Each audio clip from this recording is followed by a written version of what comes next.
আসামি পক্ষরা বলছেন যে এটি ক্যাঙ্গারু কোর্টের রায় হয়েছে, এটি সাজানো হয়েছে, প্রহসনমূলক হয়েছে।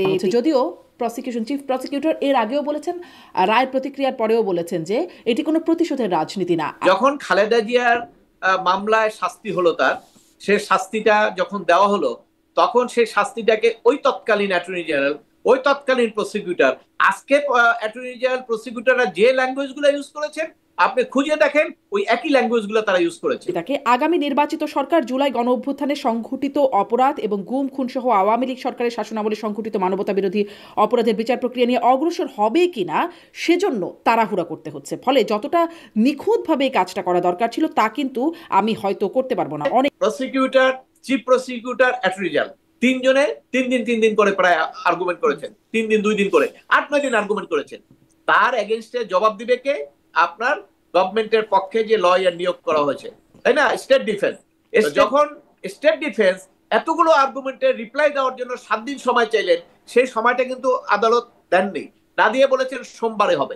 শেখ হাসিনার আইনজীবীকে জিজ্ঞাসা করছেন, মানে বলছেন যে আপনি তো মিডিয়ার সামনে এভাবে বলেন, তখন তিনি বলছেন যে আমি আসলে এভাবে না বলে আমিও এবারও তাকে কোট করি, স্যার আমার না বলে উপায় কি? আমি যদি বলি আসামির ফাঁসি হবে, সেটা আমার জন্য খারাপ, আপনার জন্য খারাপ, আমার জন্য খারাপ। তখন সবাই বলবে কেমন লয়ার নিয়োগ দিয়েছে যে আসামির ফাঁসি চায়, এবং তখন একটা হাসাহাসি চলছিল আদালতের মধ্যে। মানে আমরা দেখেছিলাম যুদ্ধাপরাধীদের যখন বিচার হচ্ছিল তখন স্কাইপ কেলেঙ্কারির একটা ঘটনা করেছিল, একটা কথোপকথন ফাঁস হয়েছিল। 5ই আগস্টের পরে 8ই আগস্ট যখন ডক্টর ইউনূস সাহেবের নাম প্রস্তাব করলো, এবং তখন বাংলাদেশের 70 থেকে 75 ভাগ মানুষ সাপোর্ট করেছে। কেন সাপোর্ট করেছে? যে সাপোর্ট করেছে এই কারণে যে কিছু একটা বেটার আমাদের হবে। আমরা এখন আজকে আপনি একটু ডাটা নেন তো, আজকে ডাটা নিলে দেখবেন ওই 75 এর অর্ধেক হয়ে গেছে। কেন হয়েছে? সাবেক প্রধানমন্ত্রী শেখ হাসিনা এবং সাবেক স্বরাষ্ট্রমন্ত্রী আসাদুজ্জামান খান কামাল এর মৃত্যুদণ্ড এবং রাজসাক্ষী হওয়ায় সাবেক আইজিপি চৌধুরী আব্দুল্লাহ আল মামুনের 5 বছরের কারাদণ্ডাদেশ দিয়েছেন আন্তর্জাতিক অপরাধ ট্রাইব্যুনাল। যে রায়কে ক্যাঙ্গারু কোর্টের রায় আখ্যায়িত করে প্রত্যাখ্যান করেছে আওয়ামী লীগ, তবে সন্তোষ জানিয়েছে বিএনপি। জামায়াতের সেক্রেটারি জেনারেল মিয়া গোলাম পরোয়ার বলেছেন, আওয়ামী লীগ আমলে যুদ্ধাপরাধের বিচার আন্তর্জাতিক মানের হয়নি, তবে এই বিচার হয়েছে আন্তর্জাতিক মানের। ট্রাইব্যুনালের চিফ প্রসিকিউটর বলছেন, এটি কোনো প্রতিশোধের বিচার নয়। এই রায়ে জুলাই অভ্যুত্থানে হতাহত এবং তাদের পরিবার কি পেলেন ন্যায় বিচার? ন্যায় বিচার হলো আসামিদের সাথে, রায় তো হলো, এরপর কি? এই আলোচনায় আপনাকে অনেক ধন্যবাদ, আপনি যুক্ত হয়েছেন, সময় দিচ্ছেন আমাকে। আমি নিশ্চয়ই জানতে চাইবো যে যেই রায়টি খুব আলোচনা হচ্ছে, এবং আমি দেখছিলাম বিটিভিতে মনে হয় একসাথে লাইভ এত মানুষ কখনো দেখে নাই, একদম 97,000 বা 1 লাখ মানুষ লাইভ দেখছিলেন এরকম একটা মানে রায় যখন হচ্ছিল। আমরা দেখলাম শেখ হাসিনার মৃত্যুদণ্ড হলো, সাবেক স্বরাষ্ট্রমন্ত্রীর মৃত্যুদণ্ড হলো, এবং চৌধুরী আব্দুল্লাহ আল মামুন সাবেক আইজিপি তার দুঃখিত তার 5 বছরের কারাদণ্ড হলো। আসামির প্রতিক্রিয়ায় আসামির মানে ভুক্তভোগীর পরিবাররা আশা করছিলেন যে তার যাবজ্জীবন হবে অন্তত। এই আমরা মোটামুটি রায় এবং রায়ের প্রতিক্রিয়ার ভুক্তভোগীদের পরিবারের প্রতিক্রিয়া দেখলাম। আপনার কাছে আসলে শুরুতেই আপনার পর্যালোচনা জানতে চাই, একজন আইনজীবী হিসেবে কেমন মনে হলো আপনার কাছে রায়? ধন্যবাদ আপনাকে, আমাকে সংযোগ, যারা শুনছেন সকলকে শুভেচ্ছা। প্রথমেই আপনি বলছেন যে এটা খুবই একটি ইম্পর্টেন্ট ইস্যু ছিল দেখেই কিন্তু বহু লোক সংযুক্ত হয়েছে, কারণ এর মধ্যে দুটো গ্রুপই আছেন। কেউ কেউ রায় তাদের পক্ষে হোক চেয়েছেন, কেউ কেউ রায় তাদের বিপক্ষে হোক এরকম চেয়েছেন, এবং ইন্টারন্যাশনালি কিন্তু বেশ গুরুত্ব দিয়ে দেখা হয়েছে, এবং সরাসরি অনেক কারণ হলো যে এই বাংলাদেশের বর্তমান প্রেক্ষাপটে, বিশেষ করে 5ই আগস্টের পট পরিবর্তনের পরে, 5ই আগস্টের আগে শেখ হাসিনা যখন ক্ষমতায় ছিলেন দীর্ঘ 16 বছর, এবং সেই দীর্ঘ 16 বছরে আন্তর্জাতিক বিভিন্ন সংস্থা এবং আন্তর্জাতিক বিভিন্ন লিডারশিপ সকলের সঙ্গে তার একটা ভালো পরিচয় হয়েছিল, এবং সবাই কিন্তু তাকে প্রশংসা করেছেন, পুরস্কার দিয়েছেন, সবকিছু হয়েছে। শুধুমাত্র লাস্ট স্টেজে গিয়ে যখন উনি বললেন যে সেন্ট মার্টিন কোনো সাদা চামড়া আমাদেরকে দিতে বলছে, আমি এটা দিতে রাজি না, এবং আপনার আমি হয়তো ক্ষমতায় নাও থাকতে পারি, এরকম বক্তব্য দেওয়ার পর থেকে এরপরে বছর খানেক আমেরিকার তৎকালীন যে সরকার তাদের সঙ্গে একটা বিরোধ সৃষ্টি হয়েছিল। সেক্ষেত্রে আপনার স্যাংশন থেকে শুরু করে উনিও তাদের বিরুদ্ধে সমালোচনা করা। তো শুধুমাত্র আন্তর্জাতিকভাবে আমরা একটা দেশই দেখেছি তার সঙ্গে তৎকালীন প্রধানমন্ত্রী শেখ হাসিনার একটা চরম রাজনৈতিক বিরোধ সৃষ্টি হয়েছিল, এবং তারই প্রেক্ষিতে কিন্তু ওই যে ডিপ স্টেট থেকে শুরু করে, যেটা নাকি প্রথম এসে হাড়ি ভাঙলেন ট্রাম্প, প্রথম এসেই বললেন যে কত মিলিয়ন ডলার বাংলাদেশ বা সরকার পরিবর্তনের জন্য খরচ হচ্ছে, ইউএসডির ফান্ড বন্ধ করে দিলেন। এখান থেকে আমরা আসলে গোড়ার খবরটা অনেক কিছু জানতে পারলাম। এই কারণে বিশ্বব্যাপী যেহেতু 16 বছর ক্ষমতায় ছিলেন, ওনার সঙ্গে সবারই একটা সম্পর্ক ছিল, এটি ইন্টারন্যাশনালি এই জন্য খুবই এটা সবাই এটা তাৎপর্যভাবে দেখছিলেন। এবং বাংলাদেশে একটি পরিবর্তনের পক্ষে যারা শক্তি ছিলেন, বিশেষ করে সরকারের সমর্থক যারা প্রায় 25-30টা দল, তারা তো সবই এক ধরনের তাদের প্রত্যাশা ছিল, সেই কারণে তারাও এটা খুব উৎসাহী ছিলেন। তো যে আজকে যে রায়টা হলো, সেই রায় হওয়ার ক্ষেত্রে আপনার আমি আমার একজন আইনজীবী হিসেবে বলবো যে এই রায়ের মাধ্যমে একটি জিনিস খুব স্পষ্ট হয়েছে, সেটি আগে ছিল না স্পষ্টটা। সেটা হলো যখন ট্রাইব্যুনালে মামলাটা ছিল, তখন কিন্তু এই মামলার বৈধতা নিয়ে অথবা এখানে চলতে পারবে না, অথবা বিচারকের যোগ্যতা, এই সমস্ত কোনো বিষয়ে আলোচনা করার কোনো সুযোগ ছিল না। যদিও এর আগে এই আপনার জিয়াউল হাসানের পক্ষে তার যে আইনজীবী ছিলেন, উনি প্রাথমিক স্তরে একটা দরখাস্ত দিয়েছিলেন এই আদালতের ফরমেশন এবং এখানে বিচার চলতে পারবে কিনা, ওখানে ওই কথাটা ছিল। এবং সেখানে যথার্থভাবে ট্রাইব্যুনাল রায় দিয়ে বলেছিলেন যে এটি আমার কাছে যে ট্রাইব্যুনালের আইন, সেখানে আমাকে ক্ষমতা দেওয়া হয়েছে, আমি শুধু বিচার করব, অন্য কোনো বিষয় আমার এখানে দেখার সুযোগ নাই, সাংবিধানিক বিষয়ে আপনারা ওই আদালতে যেতে পারেন। এটি আজকে রায়ের একটা চ্যাপ্টার শেষ হওয়ার পরে এই প্রশ্নটা সামনে এসছে। এখন কিন্তু আপনি আলোচনা করতে পারবেন এই রায় নিয়ে, যে এই রায়ের ফরমেশনটা কি হলো, যেমন আপনার যুদ্ধ অপরাধীর জন্য কি আইনটা হয়েছিল কিনা, তাদের জন্য আইনটা হয়েছিল, এগুলো কিন্তু সাংবিধানিক আদালতে এই আলোচনা করতে পারবেন যখন আপিল বিভাগে যাবে। কারণ একটি প্রশ্ন এখানে এসছে, অনেকেই বলার চেষ্টা করছেন যে এই আদালতে বিচারটা চলতে পারে কিনা। এখানে কিন্তু স্পষ্টভাবে ওই আপনার যে গভর্নমেন্টের যে লয়ার ছিলেন স্টেট ডিফেন্সের, উনি দুটো আর্গুমেন্ট করেছিলেন। একটা কিন্তু উনি করেছিলেন যে এই আদালতে এটা বিচার হতে পারে না, কারণ এই আদালতটা যুদ্ধ অপরাধীদের জন্য তৈরি হয়েছিল। আর একটা আর্গুমেন্ট করেছিল যে ওনার যে কণ্ঠ, যেটা ভেরিফাই করে আদালত মূলত কণ্ঠের উপরই, ওনার কথাবার্তার উপরেই রায়টা দিয়েছেন। সেখানে ওই কণ্ঠের ব্যাপারে বলছিলেন যে এটা আরো একটা সংস্থা দিয়ে এটা ভেরিফাই করার দরকার ছিল, নট অনলি সিআইডি শুধু। এইটার জবাবে কিন্তু আদালত ফাইন্ডিং এ বলেছেন, দেখেন আদালত ফাইন্ডিং এ বলেছেন ওই আইনটাই পড়েছেন, প্রিএমবেল পড়েছেন, প্রিএমবেল থেকে সেকশন পর্যন্ত ওনার ক্ষমতা সবকিছু ব্যাখ্যা করে উনি বলিয়েছেন যে ওনার আর্গুমেন্টটা ঠিক না, যেহেতু এখানে কোথাও লেখা নাই যেটা যুদ্ধ অপরাধীর বিচারের জন্য। এটা অবশ্যই এই কোর্টের স্কোপও নাই বলার। তবে এখন আপনি যখন আপিল বিভাগে যাবেন, সেখানে কিন্তু আপনি প্রশ্ন তুলতে পারবেন যে এই বিচারটা কি আসলে, এটা কিন্তু আন্তর্জাতিক অপরাধ ট্রাইব্যুনাল, মানে এটাকে একটা ইন্টারন্যাশনাল লিঙ্ক লাগবে, এবং অপরাধী যারা 71 সনে হয়েছিল তাদের জন্য কিনা। যদিও প্রিএমবেলে কথাটা নাই, কিন্তু যে কোনো আইন হলে সে আইনটা কিন্তু একটা বিল আকারে আসে, এবং সেই বিলের উপরে কিন্তু সংসদে আলোচনা হয়। আপনি জানেন আইনের ব্যাখ্যা যখন কোর্ট দেয়, তখন একটা জিনিস বলে যে intention of the law maker, অর্থাৎ ল মেকাররা কি চেয়েছিল। আপনি অনেক আইনের ব্যাখ্যা জাজমেন্ট দেখবেন আপিল বিভাগের, intention of the law maker, অর্থাৎ কি উদ্দেশ্যে আইনটা করা হয়েছিল সেটি, এবং আপনার এই যে প্রিএমবেল থেকে শুরু করে কি পারপাজে করা হয়েছিল, দুটি জিনিস দেখে। যেখানে লিখিত থাকে সুনির্দিষ্টভাবে বিলের মধ্যে, সেখানে তার ইন্টেনশন বলার দরকার হয় না, কারণ ওখানে বিলের মধ্যেই আছে। এখন এই সুযোগটা আসবে এপিলে গেলে, যে এই আইনটা, বিলটা যেটা উত্থাপিত হয়েছিল, সেটা কি 71 সনের যুদ্ধ অপরাধীদের বিচারের জন্য কিনা।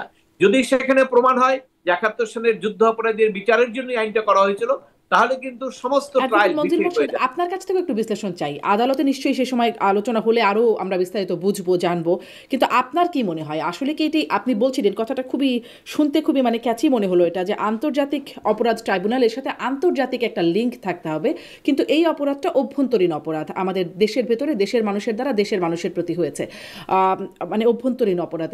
তাহলে এটি কি মানে আপনার বিশ্লেষণ কি বলে, আন্তর্জাতিক অপরাধ ট্রাইব্যুনালে এটি কি আপনার কাছে মনে হয় কি, মানে আদালত নিশ্চয়ই পরে বলবেন, আপনার কাছে কি মনে হয় এটা বিচার্য? কারণ এটা মানবতা বিরোধী অপরাধ, মানবতা বিরোধী অপরাধের মধ্যে আসবে। জি, আপনার উত্তরটা আমি বুঝতে পেরেছি। যেহেতু আমি প্রসিকিউশন বা ডিফেন্স কোনো পক্ষে নাই, যেহেতু ট্রাইব্যুনাল সম্পর্কে আলোচনার লিমিটেশন আছে, কাজে আমি যে কথাগুলো বলবো এটি মাথায় রেখে আমাকে বলতে হবে। আমি কিন্তু ওই জন্যই আদালতের কথাগুলো বলেই আলোচনা করব, কারণ হলে আমি এর বাইরে যেতে পারবো না, কারণ ট্রাইব্যুনালের সম্পর্কে আলোচনার জন্য লিমিটেশন আছে, সব কথা ইচ্ছা করলেই বলা যায় না। আর আমি তো কোনো মামলার পক্ষ বিপক্ষ না, অথবা আমি শুধু প্রসিকিউশন কি বললো, বিচারক কি ফাইন্ডিং দিল, এই ব্যাপারে আমি মন্তব্য করতে পারবো। তা আপনি যেটা জানতে চাচ্ছেন এই প্রশ্নের মধ্যে আপনি উত্তর পেয়ে, যখন এই বিলটা আসবে সামনে, যখন যারা নিশ্চয়ই কেউ না কেউ প্রশ্ন করবে অ্যাপিলেট ডিভিশনে যে এই যে আন্তর্জাতিক অপরাধ ট্রাইব্যুনাল এটা কিসের জন্য গঠন করা হয়েছিল, পারপাস অফ দ্য ল, এবং সেই পারপাস অফ দ্য ল যখন আসবে সেখানে যদি যে বিল এবং সংসদের আলোচনা সেখানে যদি দেখা যায় যে ৭১ সনে যারা যুদ্ধ অপরাধ করেছিল এবং তাদের অক্সিলারি ফোর্স এই রাজাকার এদের সঙ্গে এদের জন্য, তাহলে কিন্তু ওইখানে ইনিশিয়ালি সাবসিকুয়েন্ট সমস্ত ট্রায়ালটা ভিসিয়ে রয়ে যাবে। কারণ হলো যে আইনে কভার না করলে তো আপনি এখানে ঢুকতে পারবেন না। তবে ট্রাইব্যুনাল যে ফাইন্ডিং দিচ্ছে ট্রাইব্যুনালের দিক থেকে উনি ওইখানে ঠিক আছে, কারণ ওখানে তো ওনার লিমিটেড প্রিএমবেল থেকে উনি শেষ পর্যন্ত পড়েছেন, ওখানে এইরকম কোনো কথা বলার সুযোগ নাই, এবং ওখানে কেউ প্রশ্নও তুলতে পারবেন না, কেউ বলতে পারবেন না যে আপনি বিলটা নিয়ে আসেন, কারণ ওটা তো সাংবিধানিক আদালত না, ওনার হলো বিচার করার আদালত। এই পয়েন্টটা উনি আর্গুমেন্ট করেছেন। আর একটা সেকেন্ড আর্গুমেন্ট যেটা করেছেন প্রসিকিউশন ইয়ের পক্ষে, আপনার আসামির পক্ষে, সেখানে উনি জবাবটা এইভাবে দিয়েছেন যে আসামির পক্ষের আইনজীবী বলেছেন যে এইটা ভেরিফাই করার দরকার ছিল যে এআই দিয়ে প্রস্তুত কিনা, কারণ ওনারা কিন্তু কোর্টের মধ্যে ওনাদের বক্তব্য শুনেছেন, হাসানুল হক ইনু, ব্যারিস্টার তাপস, মাকসুদুল সাহেব এদের বক্তব্য শুনেছেন। এবং সেখানে কিন্তু আমি যতটুকু জানি মিডিয়ায় হাসানুল হক ইনু যখন কোর্টে নেওয়া হয় তাকে যখন জিজ্ঞাসা করা হয়েছিল তিনি কিন্তু স্পষ্ট বলেছেন যে এটা এআই থেকে তৈরি করা হয়েছে, অন্য কারো ব্যাপারে আমরা কোনো বক্তব্য পাই নাই। তবে এখানে স্বাভাবিকভাবে প্রশ্ন আসবে এআই তে তৈরি করে কিনা, কিন্তু আদালত কিন্তু সেটার জবাবে বলেছেন যে আপনি যদি দ্বিতীয় কোনো পক্ষ আপনার এইটা ফরেন্সিক করার প্রয়োজনীয়তা থাকতো, আপনি তো কোনো আবেদন করেন না আগে, তাহলে এখান থেকে আপনাকে বুঝতে হবে যে এখানে এই যে ডিফেন্স লয়ার তিনি কিন্তু তার দায়িত্ব পালনের ক্ষেত্রে সঠিকভাবে পদক্ষেপ নেননি, কারণ আদালতই তাকে স্মরণ করিয়ে দিয়েছেন আপনি তো আগে আবেদন করলেন না, আবেদন করলে কিন্তু একটা সেকেন্ডারি ইনভেস্টিগেশন বা ফরেন্সিক হতো যে কথাগুলো তাদের কিনা, এবং সেইভাবেই কিন্তু আসতো। এবং সেই দুইটা যুক্তি দিয়ে তারপরে কোর্ট কিন্তু তাদের অন্যান্য ফাইন্ডিংসে গেছে। আমি যেটা দেখেছি, আমার কাছে যেটুকু মনে হয়েছে, আদালতে একজন দ্বিতীয় এবং তৃতীয় জন হলো রায় ঘোষণা করেছেন তার কিছু বক্তব্য, প্রথম এবং দ্বিতীয়র মধ্যে আমি দেখেছি একজন বিচারক কিন্তু শেখ হাসিনাকে স্বৈরাচার বলে সম্বোধন করেছেন। কিন্তু আমরা এই রায়ের ক্ষেত্রে একটা রায়ের আগে হয়েছে আপিল বিভাগে এই এক্সেম করে দিয়েছে, এই আমার একটা মামলা ছিল পাবলিক ইন্টারেস্ট, সেখানে সাবজেক্টের সঙ্গে রিলেটেড না, কিন্তু এখানে বিচারক কিছু কথা বলেছিলেন অন্য কথা যেটা আসলে সাবজেক্টের সঙ্গে রিলেশন না, সেখানে কিন্তু অ্যাপিলেট ডিভিশন সেটাকে এক্সপান্স করে দিয়েছেন। এই যে কথাবার্তাগুলো এসছে এখানে আপনার রায়ের বেসিসটা ধরবেন, ওনারা কিন্তু সব আলোচনাগুলোকে বিশ্বাস করে নিয়েছেন যে হাসানুল্লাহ আবিনীর সঙ্গে কি কথা বললো, তারপরে তাপসের সঙ্গে কি কথা বললো, এবং তারপর আরো একটা সাপোর্ট ওনারা নিয়েছেন ইউটিউবে কে কি বলেছেন, এবং ওনারা এই ফান্ডিংও দিয়েছেন যে অনেক লোকের নাম বলেছেন যে তারা বাংলাদেশে থাকতে পারে না, এস কে সিনহা, মাহমুদুর রহমান, তারপরে পিনাকি, তারপরে যে যারা যারা ইউটিউবার আছেন সরকারের পক্ষে কথা বলেন, তাদের সবাই নাম বলে আদালত বলেছেন যে ওনারাও দেশে থাকতে পারেন নাই। এটা একটা মানে ফাউন্ডেশন করে নিয়ে আসছেন, যেমন কাজ করা হয়েছে যে ওনারাও দেশে থাকতে পারেন নাই। তো আমি দেখলাম যে এই সাক্ষীদের যে জবানবন্দি, সেই জবানবন্দিগুলোর যে ব্যাখ্যা তার চেয়ে অধিকাংশ ছিল এই ইউটিউবার এবং আপনার এই যে পত্রিকা এবং আপনার সাক্ষাৎকার, এগুলোর উপরে মেইনলি উনি বেসিক্যালি বেশি করে এমফাসিস দিয়েছেন। কিন্তু একটা রায় তখন কিন্তু এটার মধ্যে সাক্ষীদের কথাটাই প্রাধান্য পাওয়া উচিত, কিন্তু আমি যতটুকু শুনেছি তাতে কিন্তু প্রত্যেকটা 54 জন সাক্ষীর বর্ণনাটাই আসা উচিত ছিল কি সেখানে কিন্তু ওই রকম আসে নাই। আর একটা কথা হলো যে ফাইন্ডিং দিয়েছেন সুপারিয়র রেসপন্সিবিলিটি এবং আপনার কমান্ডার হিসেবে। এখানে দেখেন যারা আর্গুমেন্ট করবেন ভবিষ্যতে খুব ভালো আর্গুমেন্ট হবে এটা, কমান্ডার কাকে বলেন, কমান্ডার হলো একটা ডিসিপ্লিনারি ফোর্স, আর লিডারকে পলিটিক্যাল যে লিডার তাদেরকে বলে কিন্তু পলিটিক্যাল লিডার। আইনে কিন্তু কমান্ডার শব্দ মিন করা হয়েছে, অর্থাৎ কমান্ডার যখন বলা হয় তখন মনে করতে হবে, কিন্তু সেখানে কিন্তু সুপারিয়রিটি রেসপন্সিবিলিটি এবং কমান্ডার এই দুটোকে এমফাসিস করে ওইটার উপর ভিত্তি করেই কিন্তু ওনাকে প্রথমটার মধ্যে যাবজ্জীবন দিয়েছেন।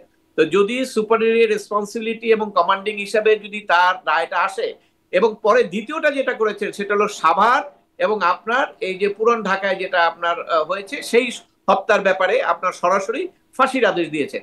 এখন প্রশ্ন আসবে, আপনি যদি সুপারিয়র রেসপন্সিবিলিটির ব্যাপারে আপনি যাবজ্জীবন দেন, তাহলে যে অ্যাকশন যেটা মানে সুপারিয়ার রেসপন্সিবিলিটির মাধ্যমে যে অ্যাকশনটা হলো, সেই অ্যাকশনের ব্যাপারে কিন্তু আপনার সাজাটা সিমিলার হওয়া উচিত। কিন্তু সেখানে এসে কিন্তু সাজাটা এমন ভাবে হয়েছে যেটা কিন্তু যদি এপিল হয় সেক্ষেত্রে তাদের বেনিফিট পাওয়ার সুযোগ সৃষ্টি হবে। কারণ হলো এই হত্যাগুলো কিন্তু সরাসরি আপনার পুলিশ করেছে এবং সেখানে তাদের তো লায়াবিলিটিস আছে, কিন্তু এখানে কিন্তু আসামি ছিল 3 জন, আইজি এবং 2 জন, এবং সেখানে কিন্তু যে হত্যা করেছে, যে গুলি করছে, সে কিন্তু এখানে নাই। অতএব সেক্ষেত্রে কিন্তু এখানে বেনিফিট অফ ডাউটের ক্ষেত্রে কিন্তু এপিলে গিয়া সে সমস্ত বেনিফিট গুলা আসামিদের পক্ষে যেতে পারে যদি কখনো এই প্রশ্ন কেউ উত্থাপন করে। এর বাইরে আমি যেটা দেখেছি সেটা হলো যে হবে, কারণ মানে আসামিরা তো পলাতক আছেন অবশ্য চৌধুরী আব্দুল আল মামুন তিনি দেশে আছেন, তার 5 বছরের কারাদণ্ড হয়েছে, তিনি অ্যাপিল করবেন কিনা জানি না, কিন্তু যাদের আসলে মৃত্যুদণ্ড হচ্ছে তারা তো দেশের বাইরে, তাহলে অ্যাপিল কি হবে? শুনেন, আপনি অ্যাপিল কি হবে এই প্রশ্নের উত্তরে আমি বলি ফাঁসি কি কার্যকরী হবে? দুটো প্রশ্নের উত্তরই কিন্তু আমাদের কাছে অজানা। কারণ ফাঁসি তো এটা কার্যকরী, শেখ হাসিনা তো দেশের বাইরে আছেন, আর আপনার শেখ হাসিনাকে আনার মতো এইটার কোনো পরিবেশ পরিস্থিতি এখনো আমরা দেখি না। আর ফাঁসি হওয়ার পরে তো আনার যে সুযোগ ছিল সেটি আরো বন্ধ হয়ে যাবে। কারণ আপনি জানেন বিদেশে যখন একটা লোককে ফাঁসি দেওয়া হয় তাকে রাজনৈতিক আশ্রয়ের জন্য একটা স্ট্রং গ্রাউন্ড তৈরি হয়। বঙ্গবন্ধু মার্ডার কেসে কানাডাতে যিনি আছেন রাজনৈতিক আশ্রয়, ওই একটা গ্রাউন্ডেই আমার বাংলাদেশে ফাঁসি হয়েছে। এই 16 বছরেও বহু চেষ্টা করেও তারা পারেন নাই। অর্থাৎ যখন ফাঁসি হয়েছে তখন তার বিদেশে থাকাটা আরো, যেহেতু দেশে ফাঁসি আছে, অতএব সেই ক্ষেত্রে একটা প্রশ্ন আছে। প্লাস ইন্ডিয়ার সঙ্গে, ইন্ডিয়াতে তো উনি আছেন এখনো, ইন্ডিয়ার আশ্রয় আছেন, এবং এটা তো আপনারা চেয়েছেন, সবকিছু হয়েছে, কিন্তু কোনো রেসপন্স করেন নাই। যে আমরা ওইটা বলতে পারবো না যে উনি এখনই ইন্ডিয়া এখন আপনাকে দিয়ে দেবে। প্লাস যদি এই ফাঁসির কারণ থাকে তাহলে তো অন্য মানবাধিকার গ্রাউন্ডেও কিন্তু সেক্ষেত্রে আর ওনাকে আনতে পারবেন না। তো যদি ফাঁসি কার্যকরী না হয় তাহলে তো এপিলের প্রশ্নটা আসবে না। কারণ এটা ঠিকই যে এপিল করলে তো হবে, কিন্তু এপিল তো করার সুযোগ এখন প্রশ্ন আসবে না, কারণ ওনার রায় তো কার্যকরী হচ্ছে না। আর রায় যার কার্যকরী হওয়ার সম্ভাবনা ছিল, যিনি গ্রেপ্তারকৃত ছিলেন, তিনি তো তার রায়টাকে, গলাটাকে সেভ করার জন্য উনি তো একটা পক্ষ পরিবর্তন করে ফেললেন, যেটা আমরা আজকেই সোশ্যাল মিডিয়ায় দেখলাম। সরকারের পক্ষ থেকে কেউ কেউ বলছে যে এটা বিশ্বাসঘাতকতা। অবশ্য বাংলাদেশের মানুষ আপনি জানেন, বঙ্গবন্ধুর যখন এই 69-এ যখন এই তার বিরুদ্ধে যে রাষ্ট্রদ্রোহীর অভিযোগ আসলো, সেই মামলায় কিন্তু একজন রাজসাক্ষী ছিল, এবং আবার সৌভাগ্য হয়েছিল তার সঙ্গে ফ্লাইট সার্জেন্ট ফজল হক, উনি ওই মামলায় আসামি ছিলেন। ওনার সঙ্গে উনি পরে এক সময় ব্যবসা করতেন, ওনার চেম্বারে একদিন আমি গিয়েছিলাম, তখন এই প্রশ্নটা উঠেছিল, আমাকে পরিচয় করিয়ে দেওয়া হলো যে উনি রাজসাক্ষী ছিলেন। তখন এই প্রশ্ন বলার সাথে সাথে সে একটু লজ্জা পেল, এবং আমি তখন জিজ্ঞেস করলাম আপনি রাজসাক্ষী, কেন লজ্জা পাচ্ছেন? এটা তো এক ধরনের বেইমানি, উনি আমাকে বললেন। তখন এই ওনার লজ্জা পাওয়াটার সঙ্গে আমি যুক্তি পেলাম যে ঠিকই আছে, কারণ আপনি যখন নিজের পক্ষ পরিবর্তন করে নিজের স্বার্থের জন্য, গলা সেট করার জন্য আপনি কথা বলবেন, এটাকে বাংলাদেশের মানুষ এটাকে এক ধরনের বেইমানি হিসেবে বিবেচনা করে, এবং এটা কিন্তু আমার কথা না, এটা তো মানুষ মনে করে। অতএব সেই ক্ষেত্রে উনি রক্ষা করতে গিয়ে হয়তো বলেছেন, কিন্তু তার সাজাও কিন্তু 5 বছর। অনেকে ধারণা করেছিলেন উনি আজকেই সাজা পাবেন, যতদিন খাটা হয়েছে অতদিন ওনাকে দিয়ে রিলিজ করে দেবেন, কিন্তু কোর্ট কিন্তু সেটা করেন নাই। কারণ হলো যে তার তো অপরাধ, পুলিশের আইজির তো হলো মেইন অপরাধ, তাই না? আপনি পুলিশ কোথায় অস্ত্র নিবে, কোথায় কি করবে, রাজারবাগ থেকে কে ফিল্ডে যাবে, এই সবগুলো দায়িত্ব হলো আইজি, দায়িত্ব না, কারো দায়িত্ব না।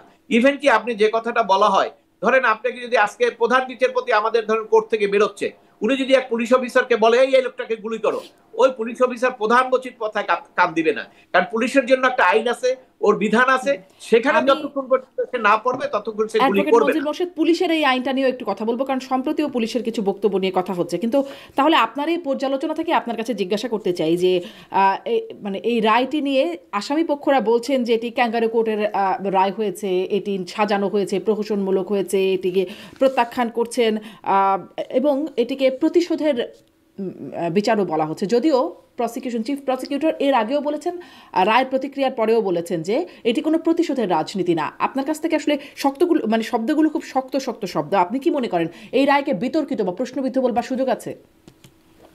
ধন্যবাদ আপনাকে, এই প্রশ্নটা খুবই জরুরি ছিল। দেখুন, বাংলাদেশের ইতিহাসে কোন রাজনীতিবিদদের বিরুদ্ধে যখন মামলা হয়, আপনাকে জাস্ট কয়েকদিন আগে নিয়ে যাব, কিছুদিন আগে যখন খালেদা জিয়ার মামলায় শাস্তি হলো, সে শাস্তিটা যখন দেওয়া হলো, তখন সেই শাস্তিটাকে ওই তৎকালীন অ্যাটর্নি জেনারেল, ওই তৎকালীন প্রসিকিউটর, আজকে অ্যাটর্নি জেনারেল প্রসিকিউটররা যে ল্যাঙ্গুয়েজ গুলো ইউজ করেছেন, আপনি খুঁজে দেখেন ওই একই ল্যাঙ্গুয়েজ গুলো তারা ইউজ করেছে। এটা হলো ওনাদের একটা মানে পদের দায়িত্ব, মানে পদে আছেন ওনাদেরকে বলতেই হবে সেইটা। কিন্তু আপনার খালেদা জিয়ার যখন শাস্তি হয় তখন আওয়ামী লীগের লক্ষ লক্ষ লোক, সমস্ত লোক কিন্তু এটাকে খুব অ্যাপ্রিসিয়েট করছেন, বাহবা দিচ্ছেন, ঠিকই দরকার।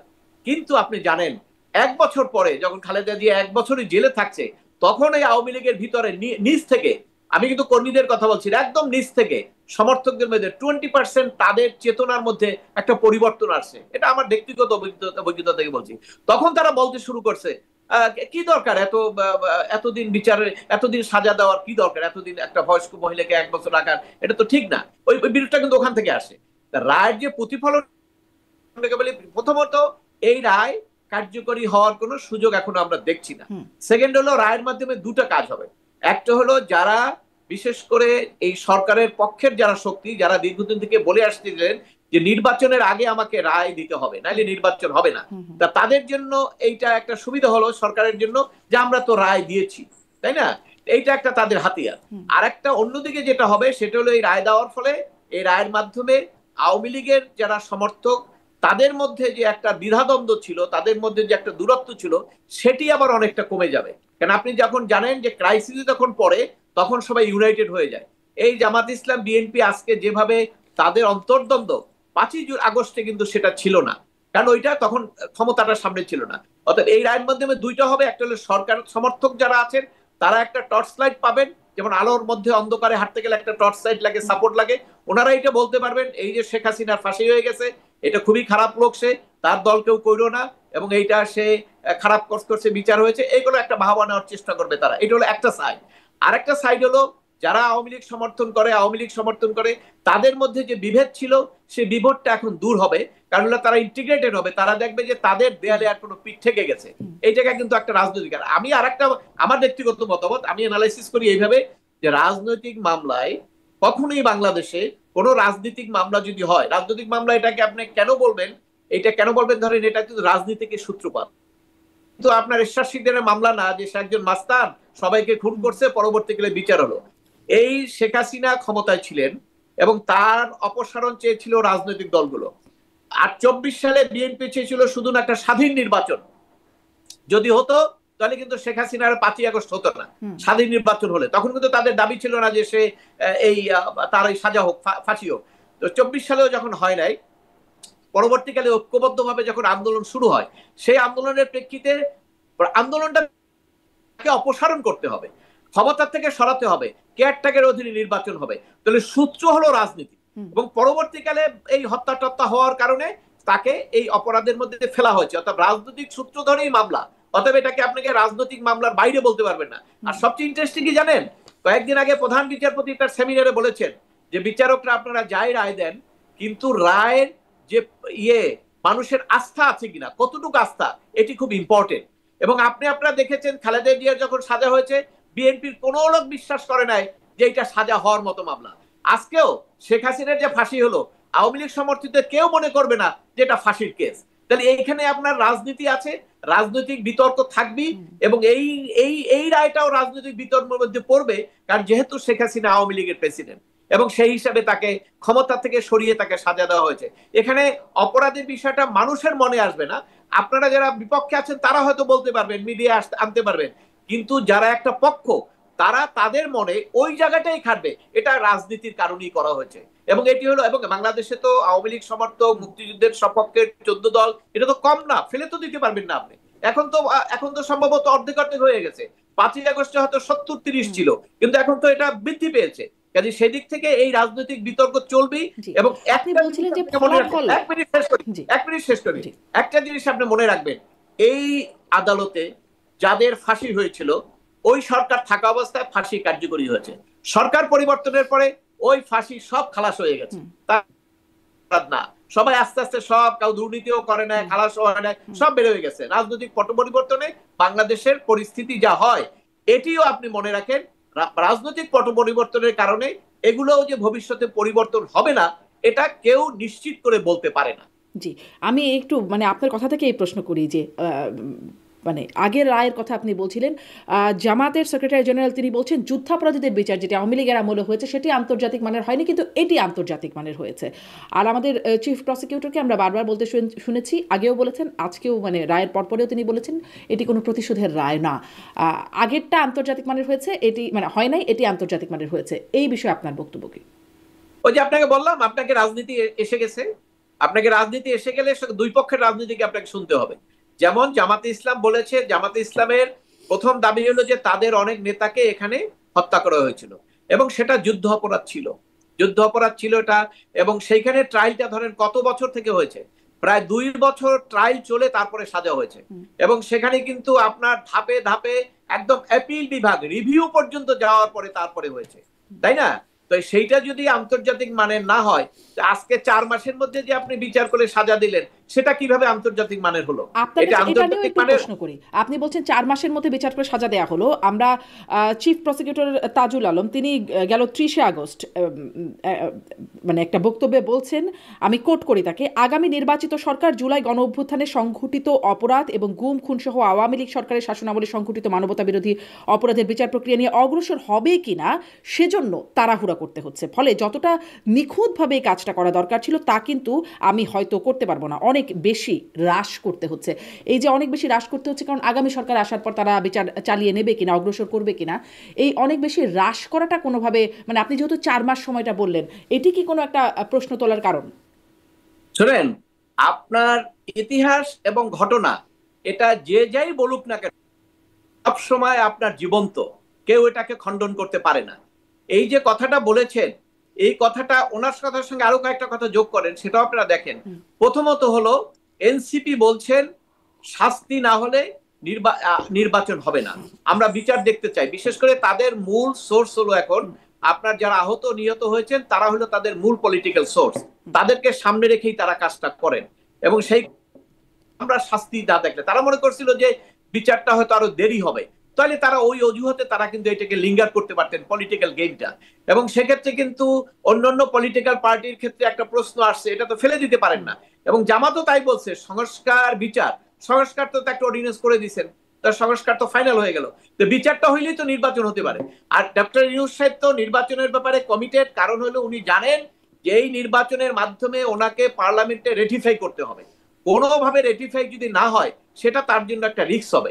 এই জন্য উনি নির্বাচিত কে হবেন তার কাছেই তাকে যেতে হয়েছে, কারণ তার কিন্তু দেখেন তার ক্ষমতার উৎস হলো ছাত্ররা, এনসিপি, সে এনসিপি কে তৈরি করেছেন, কিন্তু আলটিমেটলি আর উনি এনসিপির পক্ষে থাকতে পারেন নাই, উনাকে কিন্তু তারেক জিয়ার কাছে যেতে হয়েছে, কারণ নেক্সট ইলেকশনে পার্লামেন্টে বিএনপি আসবে। অর্থাৎ বিএনপি যদি তাকে রেটিফাই না করে তাহলে ওনার রেটিফাই হওয়ার কোনো সুযোগ নাই। এই জন্য কিন্তু সেই কারণে গিয়েছেন, এবং সেখানে বিএনপির সঙ্গে তার কমিটমেন্টও রাখতে হবে, নির্বাচন দিতে হবে। তা নির্বাচন দিতে গেলে এখন বাকি কি? সব রাজনৈতিক দলকে যদি আপনাকে আস্থায় আনতে হয়, বাকি হলো একটা বিচার।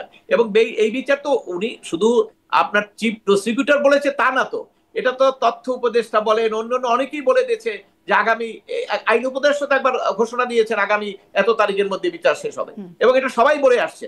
অতএব সেই টার্গেটে বিচারকরা একটা তারিখের মধ্যে ছিল যে এত ভাবে সবাই বলা হচ্ছে, বিচারকরা ধরেন সবাই কি স্বাধীনভাবে এখন কাজ করতে পারবে? এই বিচারকরাই যদি ধরেন, আজকে আমি শুধু একটা উদাহরণ দেই, জাস্ট একটা ফর দ্য সেক অফ, এই বিচারকরাই যদি আজকে বলতো শেখ হাসিনাকে খালাস দেওয়া হলো, এই ভবন কি থাকতো? এই ভবন তো থাকতো না। তাহলে সেই ক্ষেত্রে আপনার ধরেন বিচাররাও যে স্বাধীনভাবে সবকিছু করতে পারছে সেটা তো আমাদের কাছে এখনো স্পষ্ট না। এখন এই বিচার করার ক্ষেত্রে বিচারকরা যখন তাড়াহুড়া করলেন, প্রত্যেকটা ক্ষেত্রে যখন আপনার তাড়াহুড়ো করবেন সেখানে কিছু ভুল থাকবে। আপনি যখন বাসা থেকে খুব তাড়াহুড়ো করে বেরিয়ে যাবেন, হয়তো আপনার চাবিটা রেখে যাবেন, তাই না? এবং ওই যে আপনার চিফ প্রসিকিউটর, অ্যাটর্নি জেনারেল যে উনি যা যা বলছেন সবগুলোই কথা সত্য। এবং আপনি তাড়াহুড়ার বিষয়টা আরেকটা আমি উল্লেখ করি, সেটা আমি কিছু আজকে আমি ডিবিসিতে বলেছি, সেটা হলো ধরেন আপনারা খেয়াল করেছেন কিনা ট্রাই, বৃহস্পতিবারে ছিল গভর্নমেন্টের আর্গুমেন্টের লাস্ট ডেট। সেই আর্গুমেন্ট কে কে করেছে? Prosecutor, chief prosecutor, attorney general, 3 জনে 3 দিন করে প্রায় আর্গুমেন্ট করেছেন, 3 দিন 2 দিন করে 8-9 দিন আর্গুমেন্ট করেছেন। তার এগেইনস্টে জবাব দিবে কে? আপনার গভর্নমেন্টের পক্ষে যে লয়ার নিয়োগ করা হয়েছে, তাই না? স্টেট ডিফেন্স বৃহস্পতিবারে ওই আর্গুমেন্ট শেষ হওয়ার পরে আমি দেখেছি সেখানে বললো যে এইটা আমাকে 1 সপ্তাহ সময় দিতে হবে, এতগুলো আর্গুমেন্ট হয়েছে, 1 সপ্তাহ সময় আমার দরকার। এবং বৃহস্পতিবারে প্রসিকিউশনের পক্ষ থেকে বলা হয়েছে যে আমরা রোববারে পারবো না, সুপ্রিম কোর্টের একটা প্রোগ্রাম আছে, সোমবারে অ্যাট 2-তে রাখেন। তো যখন স্টেট ডিফেন্স এতগুলো আর্গুমেন্টের রিপ্লাই দেওয়ার জন্য 7 দিন সময় চাইলেন, সেই সময়টা কিন্তু আদালত দেননি, না দিয়ে বলেছেন সোমবারে হবে। এবং সেখানে কিন্তু স্টেট ডিফেন্স আর কোনো ফার্দার কথা বলে নাই, আর্গু করে নাই। তাহলে সেক্ষেত্রে কিন্তু উনি এটা মেনে নিয়েছেন। অর্থাৎ এই যে 3টা আর্গুমেন্ট 9 দিন ধরে করলেন, তার জবাব কিন্তু উনি 3 দিনে রেডি করতে হয়েছে। এটা কতটুক ভাইবেল আমি জানি না। সেক্ষেত্রে ওনার প্রস্তুতি, ওনার এই যে মানে আর্গুমেন্টটা সিরিয়াসলি করা, এই বিষয়ে কিন্তু আলোচনা আসবে, এগুলো আলোচনা করবে মানুষ। এই এগুলো তো আপনি আলোচনাটা মাঝখানে অ্যাডভোকেট মঞ্জুর মোর্শেদ দেখেছি আমরা যে ওই মানে এই পুরো বিচার প্রক্রিয়া তো বিটিভিতে সরাসরি সম্প্রচার করা হচ্ছে, সেখানে একটা অংশ সেই আনুষ্ঠানিক প্রক্রিয়ার বাইরের একটা অংশ প্রকাশ হয়েছে, সেটিতে মানে বিচারক শেখ হাসিনার আইনজীবীকে জিজ্ঞাসা করছেন, মানে বলছেন যে আপনি তো মিডিয়ার সামনে এভাবে বলেন, তখন তিনি বলছেন যে আমি আসলে এভাবে না বলে আমিও এবারও তাকে কোট করি, স্যার আমার না বলে উপায় কি, আমি যদি বলি আসামির ফাঁসি হবে সেটা আমার জন্য খারাপ, আপনার জন্য খারাপ, আমার জন্য খারাপ, তখন সবাই বলবে কেমন লয়ার নিয়োগ দিয়েছে যে আসামির ফাঁসি চায়, এবং তখন একটা হাসাহাসি চলছিল আদালতের মধ্যে। মানে এটি নিয়ে অনেক সামাজিক যোগাযোগ মাধ্যমে এটি অনেক ভাইরাল হয়েছে। আমরা দেখেছিলাম যুদ্ধাপরাধীদের যখন বিচার হয়েছিল তখন স্কাইপ কেলেঙ্কারির একটা ঘটনা করেছিল, একটা কথোপকথন পাশ হয়েছিল। মানে আপনি আসলে ওই বিষয়টাকেও কিভাবে দেখেন, এই বিষয়টাকেও কিভাবে দেখেন? এরকম ঘটনা আসলে বিচারকে প্রশ্নবিদ্ধ করতে পারে কিনা, নাকি এটি আসলে নিছক কথোপকথন হিসেবে আমরা আসলে ছেড়েই দিতে পারি? আমি প্রথম আপনার একটি শব্দে আমার আপত্তি আছে, সেটা হলো আপনি বলছেন সরাসরি সম্প্রচার। এটাকে সরাসরি সম্প্রচার বলে না। ওখানে আদালতে 2টা পক্ষ থাকে, একটা হলো বিচারক আর একটা হলো আইনজীবী। এখানে শুধু আইনজীবীদের দেখানো হয়েছে যারা যারা উপস্থিত হয়েছিলেন, এবং সেখানে আমরা দেখেছি কারা কারা এসেছিলেন। এখানে বিচারকদের কোনো কিছু দেখানো হয় না। এটা সরাসরি এটা আংশিক সরাসরি সম্প্রচার বলতে হবে।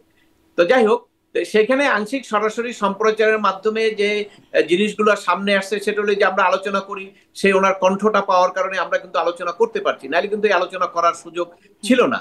আপনি এর আগে বলেছেন এই আগের ট্রাইব্যুনালের সময়, সেখানে অবশ্যই রায় লেখার আগে পেন ড্রাইভে রায়টা লিক হয়েছিল, এবং সেটি নিয়ে কিন্তু অনেক আলোচনা হয়েছে, এবং যে ভদ্রলোক করেছিলেন তার বিরুদ্ধে মামলা হয়েছে, জেল খেটেছেন, এগুলো কিন্তু শুনেছে। যাক, এখন তার ওইটা ইম্পর্টেন্ট না কেন, এখন তো ওই বিষয়টা তার খুব ইম্পর্টেন্ট না। এখন তো যুদ্ধ অপরাধী যাদের বিরুদ্ধে অভিযোগ ছিল তারা তো সব খালাস পেয়ে যাচ্ছেন।